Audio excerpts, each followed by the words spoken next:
Guys, aku nak tunjuk satu touchpen ni dekat korang. Yang ni menggunakan bateri 3A 2 biji. Okey, apa yang best dia punya touchpen ni, dia multi-function. Dia boleh check AC, DC, kapasitor, banyak lagi lah yang dia boleh check. Okey, lepas tu dia siap ada lampu dia guys. Tengok, lampu dekat skrin dia dan juga dia ada torchlight. Jadi senang lah kalau korang nak buat kerja tu tempat gelap kan. Okey, korang boleh set unit apa yang korang nak. Okey, sekarang kita akan check kapasitor. Korang masuk je, dia punya com ni dekat atas untuk grounding. Lepas tu korang just sambung je dia punya wire kapasitor tu kan. Okey, ni adalah kapasitor kipas 1.5. Jadi kita akan check lah.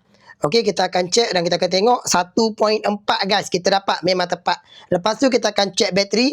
Bateri kita dapat 9.29 volt guys. Memang padu. Untuk AC pun tengok boleh check guys. Memang padu guys dia punya touchpen ni. Kalau kau nak beli, klik back yang ada kat bawah ataupun dekat video ni ada gambar produk, kau boleh klik dan terus boleh beli guys.